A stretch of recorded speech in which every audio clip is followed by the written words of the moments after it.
My dad lent $60,000 to his best friend. Felipe cried on the phone, saying his mother had cancer and needed urgent surgery. 3 weeks later, he posted a photo on a brand new motorcycle in Barcelona. The terminally ill patient? She showed up in a video dancing salsa in Seville. When we confronted him, he blocked all of us and disappeared in Europe. My dad, who worked 50 years to build that nest egg, fell into depression. He couldn't sleep. He'd stare at nothing, repeating, "How could I be such an idiot?"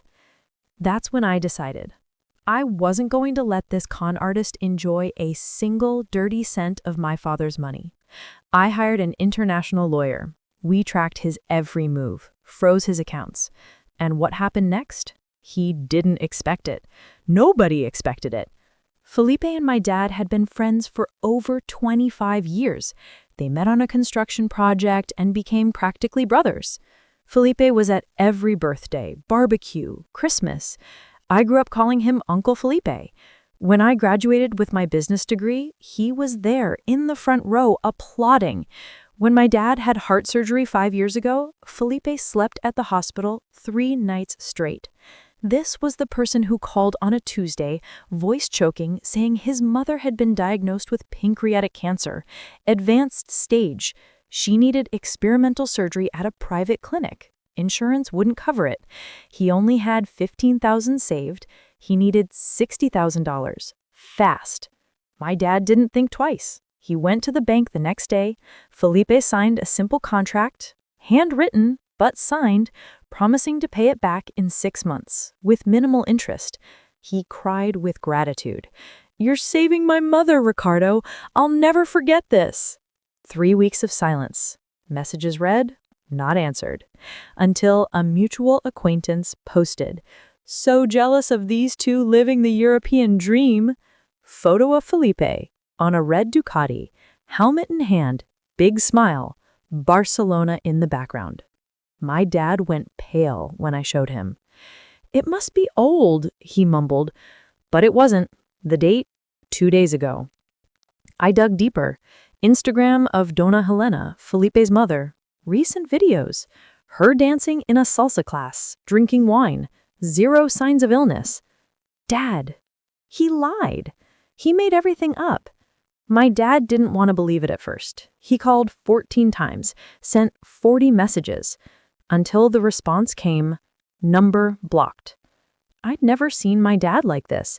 He'd always been the strongest person I knew. He worked as a bricklayer at 15, built 3 companies from scratch, survived a heart attack and bankruptcy. But that betrayal, it broke something inside him. He stopped eating properly. He'd wake up at 3 in the morning, sit on the porch, staring at nothing. One night, I found him crying in the kitchen. 50 years of work, Marina. 50 years saving every penny, and I gave it to a liar. We're going to get it back, Dad. How? He's in Europe. He probably already spent it all. We'll find a way. But inside, I didn't know either. $60,000. Gone. With a con artist on another continent. I went after specialized lawyers. 5 firms said the same thing. Too expensive to sue internationally, low chances of recovery, you might spend more chasing it than the original amount. Until I found Dr. Marcelo Vega, specialist in international asset recovery, coldly efficient. "How much proof do you have?" was his first question. I showed him everything. Bank transfer, signed contract, Felipe's messages about the surgery, his and his mother's social media posts proving everything was a lie. He analyzed it for about 3 minutes. "We have a case. Strong one.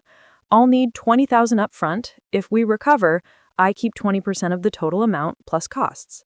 If we don't recover anything, you lose the advance." 20,000. More money.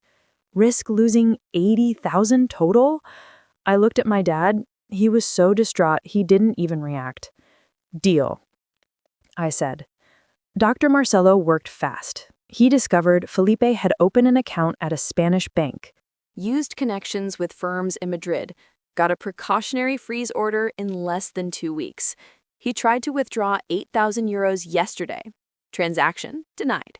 He must be panicking now. And he was. 2 days later, I got a message from an unknown number. Felipe. Marino, what did you guys do? My account's been frozen. Finally, he showed his face. You stole $60,000 from my dad.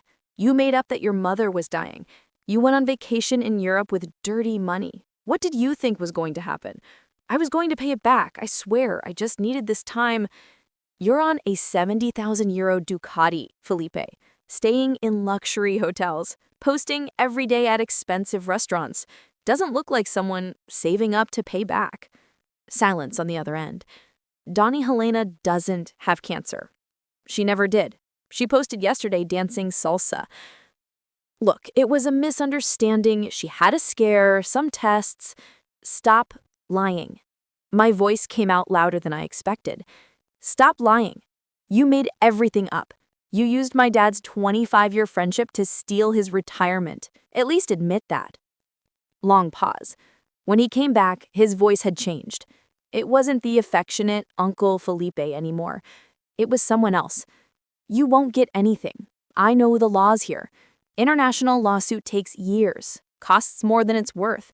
In the end, you'll give up. You think so? I have friends here, lawyers. I'm already getting organized. And another thing, that contract he signed, handwritten, worth nothing. Good luck suing. He hung up. I showed the conversation to Dr. Marcelo. Perfect, he said, smiling coldly. He just confessed in writing that he received the money and knows he owes it. That nullifies the invalid contract defense. 2 weeks later, Dr. Marcelo's strategy became clear. He didn't just go after the freeze. He went after everything. He discovered Felipe had invested part of the money in cryptocurrency, traced the wallets, got a freezing order, found a secondary account in Portugal, froze that too. He has 340,000 reais frozen in total, Dr. Marcelo informed me on a call. Part is your dad's money, part is his old savings, part is recent investments. But we only want the 60,000. We're going to recover everything he owes Marina, including interest, legal costs, and monetary correction. He's not getting out of this with a profit. Felipe went into desperation mode. He called from his mother's number. He still had my contact blocked. Donnie Helena, the terminally ill patient, shouted on speakerphone, "You're destroying my son. He just borrowed it. He was going to pay it back." Were you dying of cancer, Donnie Helena? Or was that also a lie? Awkward silence. He is my son. I support what he does. So you knew about the scam? Perfect. That's also going in the lawsuit. I hung up shaking. Not from fear, from anger. 25 years of friendship, present at all important moments. And behind the scenes, they were capable of faking terminal cancer to rob a 62-year-old man? My dad heard the call. For the first time in weeks, I saw a different gleam in his eyes. It wasn't the joy from before. It was something harder. Determination. Go all the way, Marina. Don't let them keep anything. The pressure worked. With all accounts frozen, no access to money, trip interrupted, Felipe couldn't take it. Through his lawyers in Madrid, he offered a settlement. First offer, pay back the 60,000 in 12 installments. No interest, no costs, just the principal. Dr. Marcelo laughed in front of me. Say no. Second offer, a week later, 60,000 all at once plus 10,000 in interest. No. Third offer, 10 days later, 75,000 immediate settlement. No. How much do you want? Felipe practically begged in a call, mediated by the lawyers. 100,000, I answered. 60,000 principal, 40,000 in interest, correction, legal costs, moral damages, and penalty for breach of contract. Payment in full, account unfreeze only after transfer confirmation. That's abuse. You faked that your mother was dying of cancer to rob my dad, and you think I'm abusing? Accept it, or we go to court. Could take 2 years. You'll have everything frozen that whole time. Your choice. 5 days of silence. Then the bank notification arrived. International transfer received. USD $100,000. When I confirmed payment, I called Dr. Marcelo authorizing the unfreeze of Felipe's accounts. Contract fulfilled, he said, with professional satisfaction. But the story didn't end there. 2 months later, I got a message from a former colleague of Felipe's. She'd seen him venting in a common WhatsApp group. Someone had screenshot and spread it. Felipe complaining that he had to sell the bike to pay an unfair debt, that we had ruined him, that we were vindictive. The bike? The Ducati he bought with stolen money? I laughed so hard I cried. I showed my dad. He read it, took a deep breath, and for the first time in months, smiled for real. You know what I learned, Marina? What?